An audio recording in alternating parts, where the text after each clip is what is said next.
to QI, where tonight our topic is journeys. And let's see who's in the arrivals hall today. All the way up from down under, it's Cal Wilson. Hello. The only way here is from Essex, Phill Jupitus.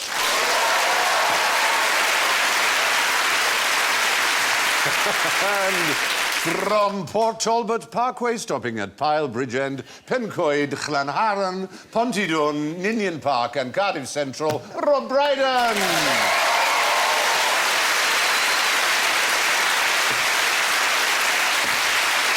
And bearing the label Not Wanted on Voyage, Alan Davis.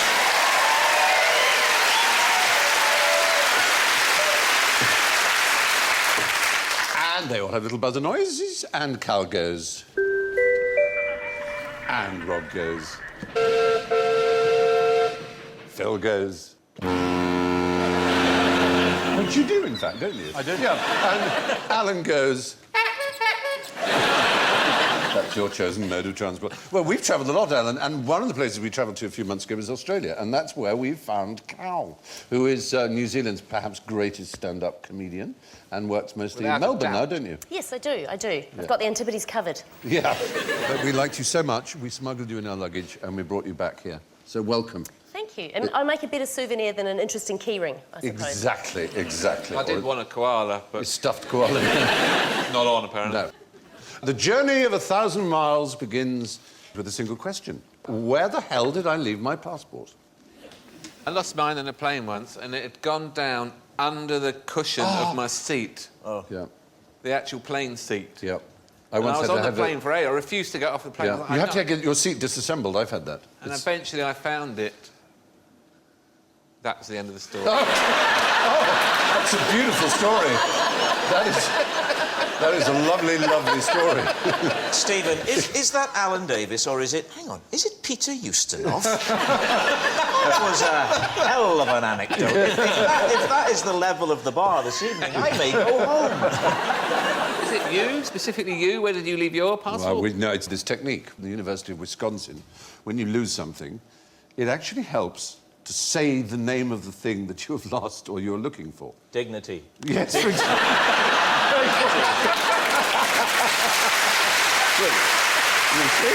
Exactly. For me, that would make it worse. I would just draw attention to it. Your wallet has a name. Well, no, just... Peregrine! Peregrine! Bah! Peregrine! That's how... It might work. It has now. Yes. From now on, it would be called Peregrine. But anyway, that's not the point. The point is, for example, you open a cutlery drawer, and where the hell's the garlic peeler or whatever? If you just say garlic peeler... The garlic peeler or whatever. It might be... Andrew! Andrew! You're missing my point about names here. I just mean the word we give the thing. Its normal description as found in a dictionary, not from a list of given names. It isn't Julian the cheese grater. It isn't Barbara the corkscrew, yes? It would put a different complexion on Marlon Brando yelling, Stella! When we just a pair of glasses that he was Stella after. He lost his wallet. His sunglasses called Stella, exactly. So what did you do? You have to say... Then you have to say wallet. Wallet. Well, If keys. Yeah, exactly. So you say sort of, you know, bottle opener. You've got more chance of seeing it. You're looking at the thing... money. You know Gold! You know that phrase, it was just staring me in the face and you somehow couldn't see it. The act of speaking does something in your brain that actually allows your eyes to see it more clearly. That seems to have been demonstrated. Reminds me of that phrase, Stephen. Couldn't see the wood for the trees. Have you ever come across that phrase before? I have. I never used to understand it basically means is...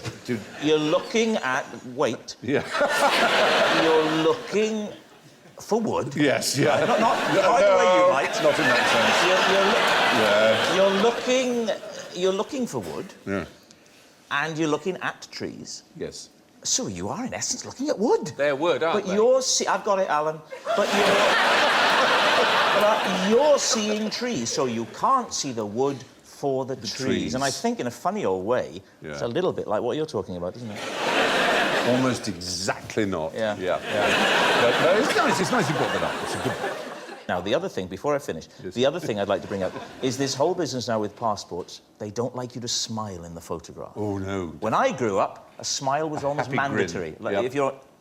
Yep. But now you have to look like you're suspected of having done something. I look like a Russian prison guard in my passport photo. I can see that. enormous- I can see that. Absolutely. Hatchet-faced Silesian fishman. Yeah. Every single photo me booth I get into appears to be set on paedophile. Try and recreate that look for us now, could you?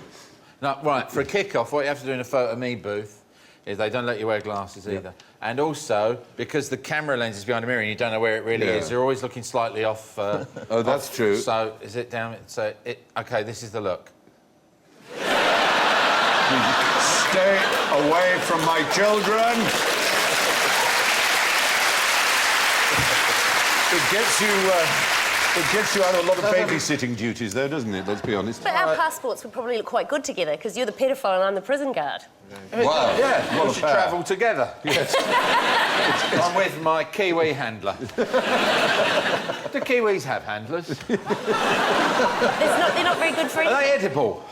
We're not allowed to eat them. Like swans. I mean, the Queen's allowed them. Is the Queen allowed kiwis? I don't think she is. I mean, can she just eat anything she wants because she's the Queen? I wouldn't be the one to tell her not to. But I imagine not. No. Stop eating that kiwi, you dreadful old woman. I imagine that you'd be a bit more polite. Yes, You are exactly. Stephen Fry off the telly. You don't have to do the dreadful... No, you know, I could Yeah. just... Yeah. No, but it would be a dreadful thing to do. You'd say, stop eating that kiwi, ma'am, and jam. Exactly. The thing Your is, Majesty, put the puffin down. Let's just have a load of situations where we're telling the That Queen sounds to like stop a children's eating things. game. And now have a round of Your Majesty, put the puffin down. All right. You're the Queen, so 1, 2, 3. Trousers off. Your Majesty, put the puffin down. Yes, very good. Anyway, I don't know why or how we got there, but that's what journeys do to you. Anyway, describe the travel arrangements of the Japanese flying snail. Where is it going? It probably won't travel more than 11 miles, but very fast. Does it drop? Yes, Is but... it a fall? Yeah, but how would it get up? They haven't got wings, have they, you see? No, they haven't. Flying. They so haven't got wings. But we haven't got wings and we fly. How do we do it? No, in an is- aeroplane. We get in an aeroplane. We get in some... Oh, I got the answer We get to in a this. conveyance that flies. They hop on a bird or a creature with wings. Yes. A bird. Yeah. They hop on... Could have been a bat. Could have been a bat. Yeah. Could have been a bat or a bird. Yeah, Or a strange hybrid of bird-bat. They hop onto a creature with the ability to fly. But 11 miles, that's very, very high. It's not the height, it's not the altitude, never mind. They travel... I've still got it in my head that they're dropping 11 miles. No. It's not a voluntary act. They get eaten by birds. There are two types of birds. On the little island of Hahajima. Hahajima, it's one of the Agasawara Islands, south of Japan, as you can see. And there is the Japanese white-eye and the brown-eyed bulbul, which are two types of bird. There they are. Yeah. And they eat this particular snail. Yeah. And about 15% of them survive the process and are excreted out alive. And so they're kind of spreading their Is this to their scale? genes further around, yeah. Because that seems unlikely. No, it's not. That would be a seriously weighed down. That snail could eat bulbul. that bird. I'd think- back the snail. Is the bird on the left, is that a white ring round its eye, or is it just excreted a full-size snail? Whoa! It could be up to between 30 minutes or 2 hours later that it passes through the bird system, as it were, and the bird can fly at about 11 miles per hour. so is the snail doing some of the work to pass through that quickly? Like, is it trundling towards the exit of the bird as well? It's the normal peristaltic action of the digestive system of the bird is pushing it through its crop, through down into its tummy, and then out of its little Does bitty the body. snail go into his own shell, by which I don't mean get a little self-conscious? does he retreat into his I shell should imagine he to would. take shelter? I should imagine he would, But don't they pick them out of the shell anyway? Don't they get in the... like you do in a restaurant with a special fork. They've got a special Which fork. is called armor. They've got a special I'm writing down. Arnold, I've got Arnold. an ice cream scoop called Vanessa. Yes.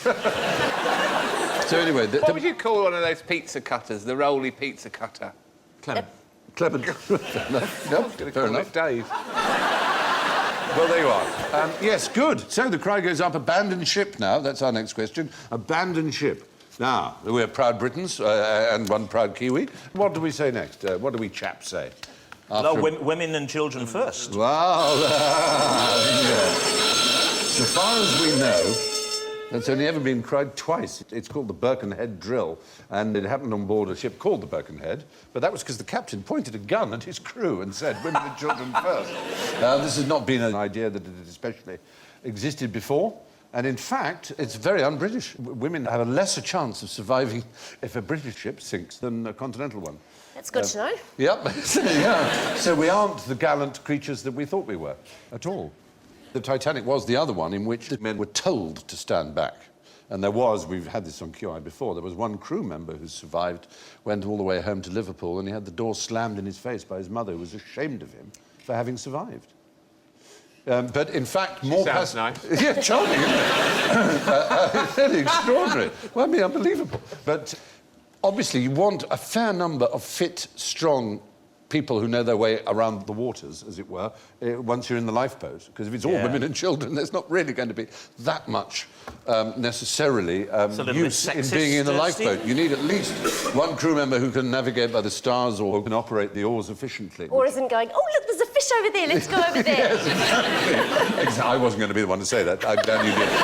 But anyway, known as the Birkenhead drill. It's not common. Has anybody here ever had to muster? Have you ever mustered, Stephen? Not on a ship. Well, I was on a ship. I was filming something on a cruise ship, and it hit a rock. Good gracious. And we had to genuinely muster. And the important thing in that situation is to stay calm. I absolutely cacked myself. I was terrified. Really? Yes, yeah, hard to believe. No. I was. It's very frightening. We were filming a scene with James Corden. It was a thing called Cruise of the Gods. We blacked out the windows of this cabin to simulate night. All of a sudden, the boat tipped at an incredible angle one way. James Corden gone over to the... Hey! Naughty. That's very naughty, Alan. That's very naughty.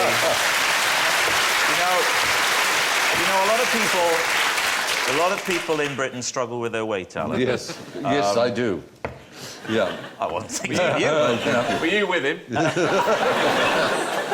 And we ended up having to abandon ship that night, just like similar to Titanic. Yeah. We're all being led. I don't want to say just like. I don't know. It wasn't that bad. It's a good enough story without having to embellish it that all much. right, yeah. But we get off and we're going away watching the ship lit up in the background. Where was the nearest land?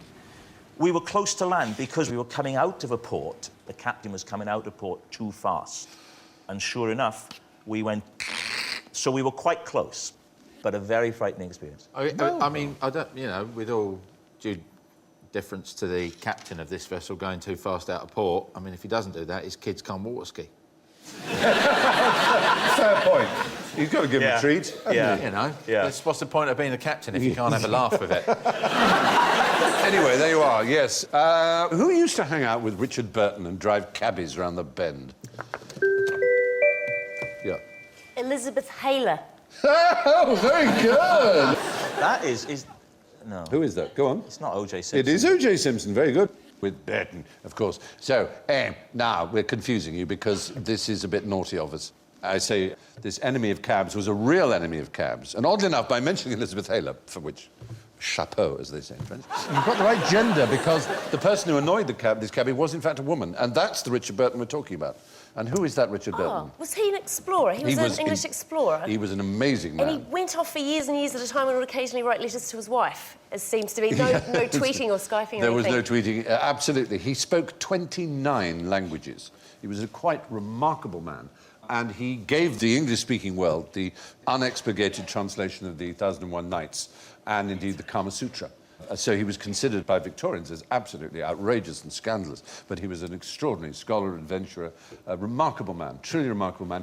But he had a friend called Mrs. Prodgers, who I assume must have been, that sounds like a Welsh surname, presumably Prodgers. Is it Prodgers? Is it a name you've come across before? No, It's a new one on me, I have to say. I've never heard Prodgers. Prodgers. Nice name, Mrs. Prodgers. Mrs. Prodgers came in yesterday.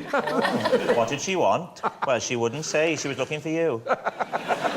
you built up a whole little scenario. She looked upset, though. No, I dead hear her upset. Bronwyn is taking her exams this week. Yes, she is. Mind you, that glandular fever has played hell with her revision. Yeah, and we'll look at next week for episode 2 of Life with the Prodigies. Now, this woman, whose name was Prodigies, had conducted a lifelong, insane, very typically Victorianly eccentric battle against cabbies, for whom, for some reason, she really had it in for them. Seems they ply a harmless trade. In those days, of course, using horses rather than engines. And she knew, to within feet, the exact limits of the journeys they could make for 1 shilling. And she would make them make the journey within a few yards of the boundary, which would then allow them to charge more. And then she would wait precisely the amount of time she was allowed to wait without them charging extra waiting time. And then she gloried more than anything else in them trying to get more money off her, and then she would take them to court, and she would usually win. It's a bizarre practice. Wow. But it got to the stage, she also travelled in sort of some style, so when she arrived at King's Cross Station, she would have 5 porters, 3 for her luggage and 2 to carry her children. And there'd be the line of cabs outside, just as there is today in any major station, and there would be a shout of, Mrs. Produce, and they'd all bugger off. They'd all disappear. And there was, in 1876, on Bonfire Night, made an effigy of her, the cabbies, and burned her in a huge bonfire. And there were musical songs about it. It was a very famous, sort of bizarre thing that this woman had it in for cabbies. Who knows, one of them may have tried to molest her or failed to molest her or whatever. When you realise that she's in your cab. God, I know. Oh, that was just bloody Produce. Maxine! And she jumps in and... Oh! Shit, Mrs. Produce. Yeah, I've got Mrs. Produce. Very extraordinary. Anyway, but for some reason, she was very friendly with Richard Burton, and he helped her and gave her advice. And considering he was, as you rightly say, not considered a particularly gallant man, as far as his wife was concerned, he was away a lot, he was always very helpful and kind to her, and the rest of the family never understood it because he was usually rather short-tempered with them.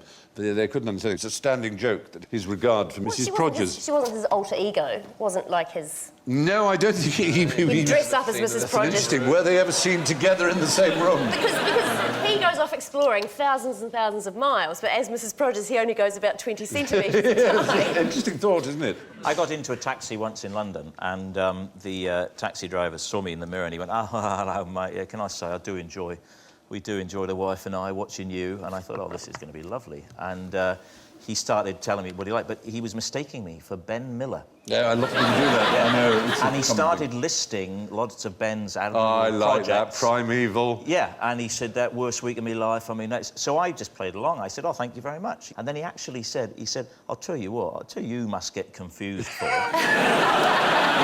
that Welsh one? Is that... Awful, man. And I said, oh, Rob Brydon. He said, yeah. I said, oh, he's good, I said, I think he's fantastic. And he said, what, him, the Welsh one? I think he's a twat.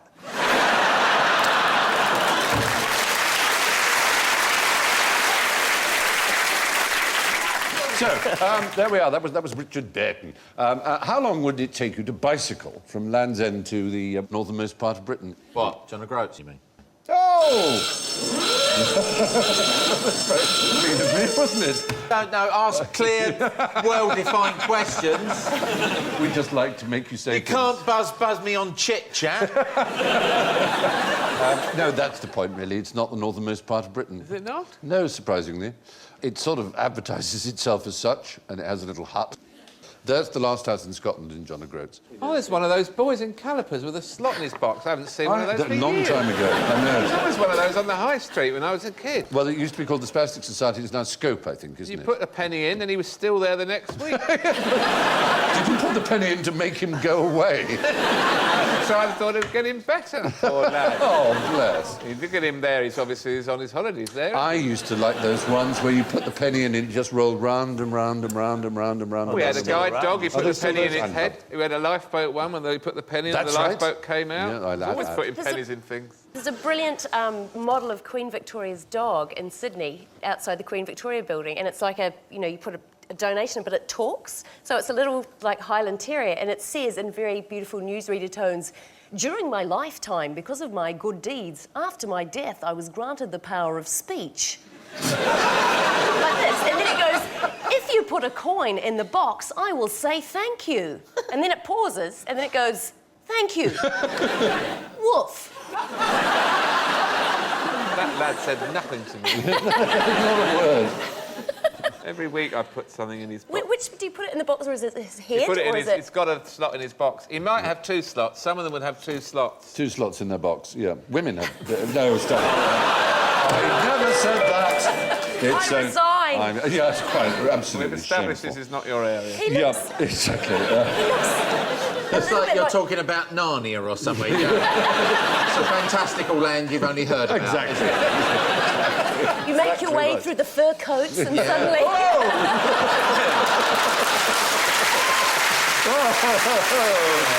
dear. Wielding a coin. A Then single for a while coin. you have a magical time, but then you meet an ice maiden. Oh, dear God. Anyway, yes. You're telling me there's somewhere further than John There is O'Groats? indeed Dunnet Head. That's the actual northernmost spot. So if you've got all the way to John O'Groats and you haven't gone there, you've just The cycle on there, though, would you? No, It's a bit that's bumpy it's and- rather beautiful, isn't it? It's about 603 miles as the crow flies, but by road it's about 800 miles. Cyclists could take 10 to 14 days doing it. The record for running the route, what would you say is? Have a guess. You couldn't do it in less than a week, could you? No. It's 9 days and 2 hours, which is pretty damn good going. I'll frankly. In 2005, a golfer named David Sullivan hit a golf ball all the way. It took him 7 weeks. I don't know what his score was. It'd be awful if he didn't fill in his card correctly at the end. Disqualified. Was it a putter? Did he mean to do it? Did he mean to do it, or was he just trying to get it in the He was hole? just Wait a minute. playing it where it lies. And it would, I'll again. it would land in the back of a lorry going the other direction. I feel sorry for the bloke that was standing waiting for him holding the flag. So people have done it all kinds of different ways. In 1911, there was a motorcycle record of 29 hours and 12 minutes, which led to a ban on further attempts because the time necessarily proved that they'd been breaking the speed limit, which was 20 miles per hour. Now, here's a bird you might see near John O'Groats. What is it? Well... Gannet. Full. Not a gannet, it's not a falcon. Is it the one puffin the Queen hasn't eaten? It is a puffin. Well done. It's a puffin. It's a puffin. Yes, we usually think of puffins as looking Where's its beak? more like this. It's don't we? bill. There, that's what, exactly. Well, Photoshop, when they've had Photoshop. sex It's a and it's ninja winter, puffin. once they've had sex and it's winter, they don't need to look all bright like that, and so they go all dull. But its beak is... Well, I And suppose the beak its actually is falls shrunken off. after It falls sex. off. Yeah. Falls off? Yes. What? Yep. I know. It's just there to attract a mate, and then once... The dirty puffin. Is it the equivalent of a woman losing her figure after she's got married? I suppose... The minute the ring goes on, they just go to pieces. Oh, no, behave. To me, it looks more like the equivalent of a woman taking her padded bra off. That's what it looks like. Yeah. Yes, though, I'm afraid there She's is just no- not making an effort anymore, is she? The eye there, has that just been stuck on the other eye? Is that Yeah, again, it's a colour there. It's all just to blind? I look great. all to look bright and sexy. Oh, hello, it's work. They rather sweetly pair for life, male and female puffins, and they make together 1 egg a year. So once they've mated, they don't need to attract each other anymore. So they, you know, for the winter season, when there's, you know, they're busy feeding, and they just, and then they sort of put I on, remember put on when their you spring cared about makeup. me. Exactly. But then You they used to do. have a pink beak. You used to then put it the eye comes back. makeup Yeah. on. It comes back again. Comes back? Yeah. So but they're lovely, lovely little creatures, aren't they? Do you know what a baby puffin is called? A puff. It's a puffling. Isn't that lovely? So exactly. That's like something out of Harry Potter. They sounds- love that. It sounds like it's Say it again, they loved it. puffling. How many people now have a new nickname for their partner? Exactly, puffling. Partner, did you say? It sounds Oh, he said something for a like moment. something I made was out going to of. say their penis. For some people, that is their partner. My puffling. Are they like those party hats you can get with a bit of elastic? And The one on the left, he looks like a whoop. It could easily... Honestly, a toucan could do great on that puffin island. You imagine? it scored big time. Oh, Nelly. Oh, yeah, absolutely. Yeah. Hey, ladies. Well, they spend their time. From the tropics. This doesn't fall off after. No, I'm keeping this. Yeah, I've still got the Guinness money. They are. Yeah, he'd be freezing cold, though, wouldn't he, after a while? Oh, you do this. It's Oh, true. would his beak get smaller in the winter? These are very. Are these just Arctic toucans? Well, no, they're not actually. They're a kind of orc, in fact. Most of those you'll find in the North Atlantic. These, indeed, John O'Groats would be a very good place to see them. Not Auckland. But not Auckland, oddly enough. That's spelled with a C, a little redundant C, A-U-C-K. Oh, of course it is. Yeah. But out to sea, they're pelagic, and they have little backward, sort of like barbed rows of things to basically to store fish in their mouth. But they're lovely, lovely creatures. Of course, the Catholic Church counted them as fish, so you could eat them on Fridays. Good. So, anyway, for evolutionary reasons, puffins' beaks fall off after sex, assuming you believe in evolution, that is, like that... what was the name of the naturalist on board the Beagle? Charles Darwin, you mean? Oh. Oh, right! This is a whole new tactic he's doing. He wasn't the naturalist on board the Beagle. Oddly enough, there was an official naturalist on board the Beagle, and it wasn't Charles Darwin. He was the... I don't care anymore. Oh, you're angry. I'm sorry. Philip, I wish it hadn't He was the happened to you. cook. He wasn't the cook, no. He was the figurehead on the prow. He wasn't that either. He was, in fact, the geologist. The geologist. He took 4 times more notes on geology than he did on zoology, oddly enough.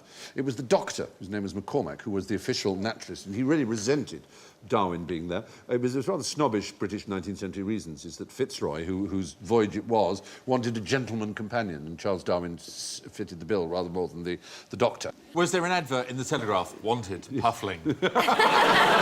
Accompanied, yes, on long voyage. The doctor resented Darwin because Darwin took his place at the captain's table and everything was treated as an equal of the captain because Fitzroy was an independently rich gentleman, as they would call him then. And Darwin writes in his diary, in fact, my friend the doctor is an ass, but we jog along very amicably. At present he's in great tribulation whether his cabin should be painted French grey or dead white. I hear little accepting this subject from him. So he was obviously a man who goes, how shall I paint my cabin? That's all he ever talked about. So, but on Christmas Day in 1835, there's the young Darwin before he grew that massive beard, they went to Tierra del Fuego, the land of the fire, right down below South America. And there, Darwin was very astonished to note what happened when the local people had a famine, what they turned to eat. Can you imagine what it is that they ate when times were difficult? Guinea pigs. No, guinea pigs are eaten generally around They're South just a America snack. quite commonly. That's One another? One another is right, but a particular type of person was chosen. Elderly people. And a particular type of... Elderly women? Elderly women is the answer. The elderly women ran for the hills when there was any kind of famine on because they were the ones... That's some good old lady. I got the Gilf cookbook. Terrible. That's just awful, Philip Jupitus. But the reason being that... Their arms are so tender. Well, they explained to the crew of the Beagle that the reason was, I'm afraid to say, that the old women were the least useful members of the tribe. Because old men and children and others could otter hunt, but the old women couldn't hunt for What otters. about the knitting? Sorry? What about the knitting and the crochet? Well, exactly, I know, exactly. and who's going to teach you rummy? That's a very good point. Yes. You can make dumplings. All these things How does only it- old ladies can do. How does their society evolve with nobody to say, oh, I know? Oh, I know. The thing is, they'd still be able to make. They'd be able to make dumplings. Hello! Completely devoid of that. I know, they could make dumplings out of them. Yes, That's exactly, true. That's a exactly. very, very, very good point. Anyway, there we are. So that's one of the exciting things that Charles Darwin, who was not the naturalist on board the Beagle, discovered. So we travelled to a more exotic place where they had jackal-headed gods. Where would I be? Egypt. You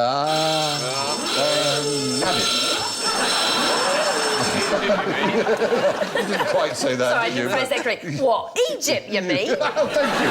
It's very kind of you, exactly. Not Egypt, in fact. Those have been known as jackal-headed god. That particular god, extra points if you know that. Anubis. Well done. Anubis is the right answer. Anubis, who was... Do you know what the duty of Anubis was? Something to do with death, didn't he? Yes. Guide you into the He spirit conducted world. you into... Yeah, Yes. brilliant. Another 5 points, I think.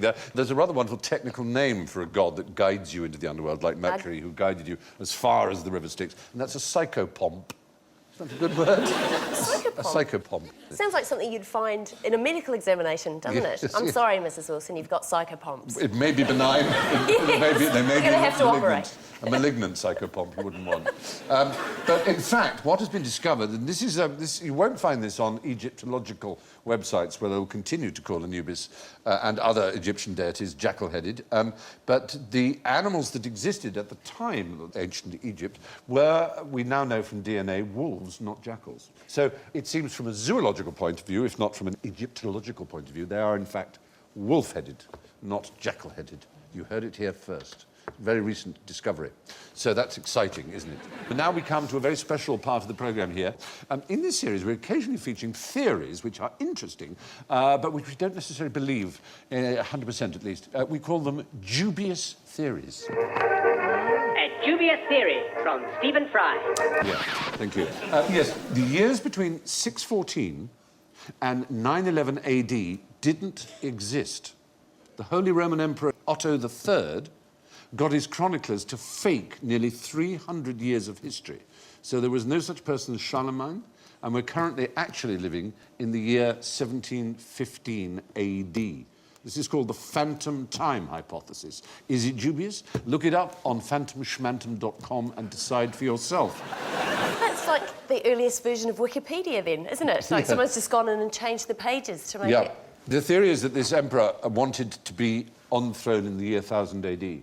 But in fact, it was only 700 AD. So he basically got the chroniclers to pretend this 300 years existed. There was one Herbert Illich who started this argument in 1990. And his evidence is the apparent stagnation in the development of architecture, ceramics, and thought at this time. It is, after all, the beginning of the age that is known as the Dark Ages. And there's very little archaeological evidence which can be reliably dated to this period.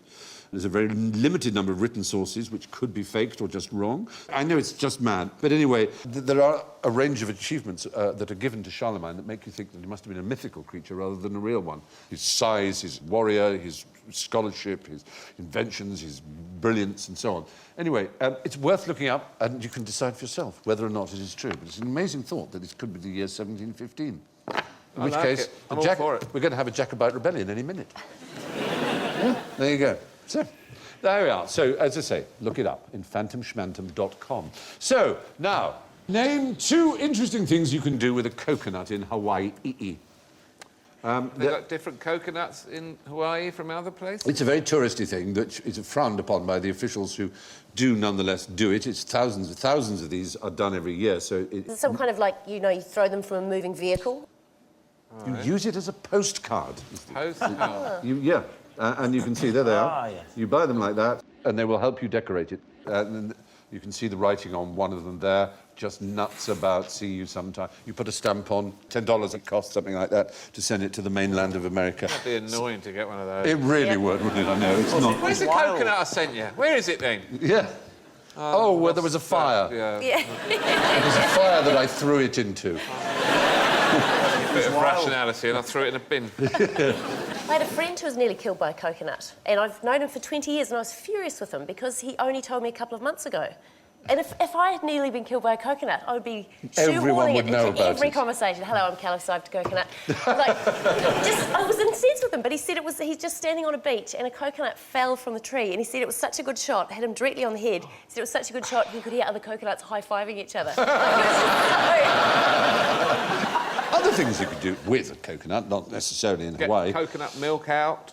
Well, yes, There. the water and the milk. You could use it as a rehydration drip, which they did during World War II, both the Japanese and the Americans, because it's sterile, but it's perfectly serviceable for rehydration to use it as a drip. You could have a little coconut dripping into you. The other thing to do, if you have a tooth knocked out, immersion in coconut water will keep the tooth viable for reinsertion, better than milk. So there you are, little things you can do with coconuts. Now, why did JFK keep a coconut on his desk? And there he did. You can see he did. No question about it. Was he missing a tooth? No, that wasn't the reason. Is it a recording device of some sort? No, it A isn't. CIA nut? No, it isn't. Postcard from a friend? It's a memento, and it's not a postcard from a friend. It's a very rather important memento. Amongst JFK's achievements, obviously, he was youngish and... Oh, he was on the torpedo boat during the war. He was on a torpedo boat, PT-109. And Yeah, famously, was it he was from rather then? heroic. Yes. His torpedo boat was sunk by the enemy, and he found himself stranded on the Solomon Islands, completely isolated. And there were local islanders, and he had no pen or paper, so he carved onto a coconut, which he gave to some of the local native islanders, and asked them to take it to the capital of Rendover, and he carved on it, Noro Island, commander, native knows position, he can pilot, 11 alive, needs small boat, Kennedy. And the natives took it, and eventually he was rescued. Hurry up and pick us up. They are eating the old women here. So it was a postcard? It was indeed. You're started kind the of whole thing right. off. He started the whole fashion. And, of course, they gave it back to him as a memento, and he kept it on his desk. Wow. Didn't bring him much luck, but... Anyway. Bit dark. Bit dark. Sorry. That's awful. There we go. I can remember it. You're all too old. I mean, hang on. I think I may actually be getting dementia. I really remember it. Yes, I can. I was standing on a grassy knoll with a rifle. And a voice told me. Yeah. I was 6 years old, I think, something like that. I can remember Ronald Reagan being shot, and my dad was in the kitchen, and I said, "Reagan's been shot." And he went, "Huh." That's a bit blasé. And he thought I meant Regan in the Sweeney. No! In 1981, they had a premiere of a British movie, Chariots of Fire. And they asked our little comedy troupe, with me and Hugh and Emma and Tony Slattery, if we would perform a little cabaret at the Dorchester Hotel after the premiere. And I'd spoken to my mother, and I'd said to her, "I'm very excited, we're going to go to the Dorchester." She said, "God, I'm in the Dorchester." I said, "Do you know the last time I went to the Dorchester? It all broke up very early because it was the night Kennedy got shot. It was in 1962. And I said, "Oh, gosh, blimey." Anyway, so I'm doing the sketch with Emma, and suddenly we noticed the audience is going... and everyone's disappeared, all these executives from Fox and everything. And Reagan had been shot. So I rang my mother up and said, what happened? She said, "No member of this family is ever allowed to go to the Dorchester again. It's not safe for Western democracy." Which is why during W. Bush's administration, Stephen dined in the Dorchester.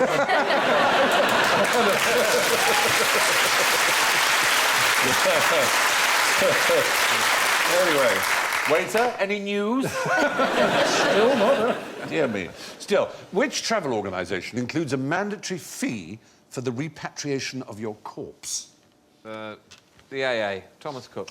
No, this is a very particular event that you can subscribe to, which and they sort out your travel and your participation in this event, but included in it is a fee for the repatriation of your corpse. It's not expected you'll die, but there's a chance. It's not running the bulls at Pamplona, is it? No, it's not the bulls of Pamplona. I was going to say dining with you at the Dorchester. No, dining with the Dorchester might do it, exactly. It's not one of these Iron Man races, It's is it? that sort of a thing. It's an incredibly difficult marathon. It's called the Marathon des Sables, which your French will tell you means...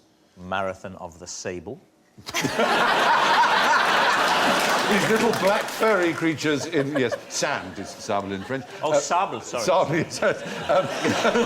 It's the Marathon of the Sands, and it's an extraordinarily enduring and gruelling event in which you have to carry your own food, although there are water stops, and it's a 6-day... each day you run a whole marathon in the Sahara Desert. Very weird, aren't they? I know. If I have a friend who does it, she's done it twice. She's absolutely extraordinary. Did she have to go back because she'd forgotten something? No, two separate years. Oh, they better not tell Izzard about it. Yeah, Really? OK. How many do they do? OK. I'm going to do 120 desert marathons a week for a year. Yeah, true story. very good, Eddie, I have to say. Brilliant. I'm going to the pub every night for 27 years. This Tribute to Nelson Mandela. Consider the case of Mauro Prosperi, who was a very experienced runner, an Italian policeman, in fact, who in 1994 was doing the Marathon des Sables, and there was a sandstorm, and he disobeyed the official instructions, which are, if you're in a sandstorm, you hunker down and wait till it passes. I guess he wanted to win or something, so he carried on running, and he got lost. And this is a bad thing in the Sahara, as I'm sure you can imagine. By the second day, he was drinking his urine, naturally. On the third, he found an abandoned shrine, managed to kill a couple of bats whose blood he drank. He then decided to kill himself with a penknife, but he was so dehydrated that the blood wouldn't flow. He was rather surprised and encouraged to wake up the next morning, and so he ran for the next 5 days, drinking urine and dew and eating the occasional lizard that he found and managed to kill on the way. After 9 days, he encountered some nomads who got him back to safety. He'd lost 3 stone and was 130 miles off course in Algeria. I mean, and then he did it again for 6 years. He went back and did it again. Amazing. I mean, bizarre, but there you go. It's... shish. No one gives the nomads much credit in that No, story. I know, I can say. Well, he was out there for 9 days. Yeah. Oh, my whole life. Yeah, exactly. but We walked for 6 days. Oh, get over yourself. Doing that when I was 3. Drinking your own piss, luxury. But his description of it is really a very good life, isn't it? He said, I didn't panic, I just despaired. There you are. Anyway, what did Napoleon say to Josephine on his way back from a journey? Ah, I sense a trap. The only thing I know about Napoleon's Josephine was he said... Yeah. What was it, Rob? What was it? Phill. How? I'm going to do it. I'm coming back, don't wash. Oh! That is one of the two things that people know that Napoleon said. Yep, I shall be home soon, don't wash, because he liked them dirty. There is no evidence for that whatsoever. The earliest place this quotation can be sourced is 1981. I only know the other one. The other one, which might be... what? It's the one... Rob, what's it? Yeah, you know it.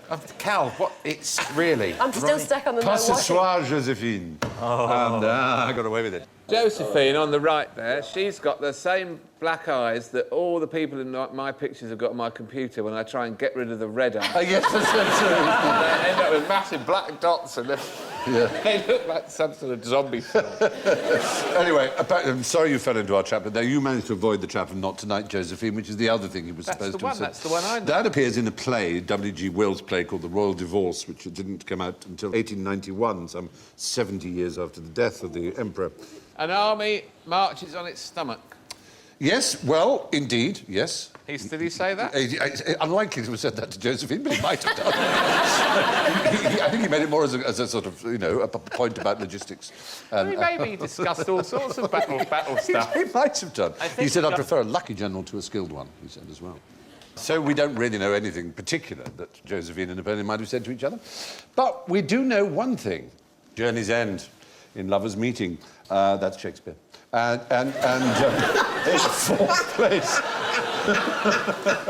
in fourth place, we have, I'm sorry to say, but he did fall into some of our honey traps rather cumbrously. Phill Jupitus with -16. And our little kiwi fruit is third with -8. Cal Wilson.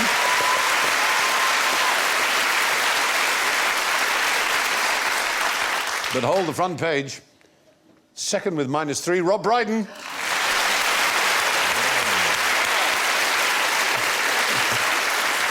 With an astonishing +4, Alan Davies is the winner!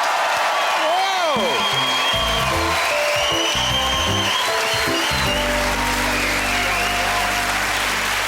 So that's all from Rob, Phill, Cal, Alan and me. The last word on journeys comes from Emma Bornbeck. She said, seize the moment. Remember all those women on the Titanic who waved away the dessert cart. Have a safe trip. Good night.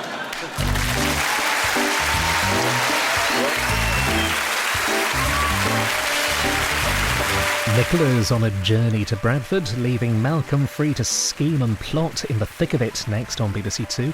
Then the real-life scandal that almost brought down a president, Lewinsky and the Clintons, at 10:15.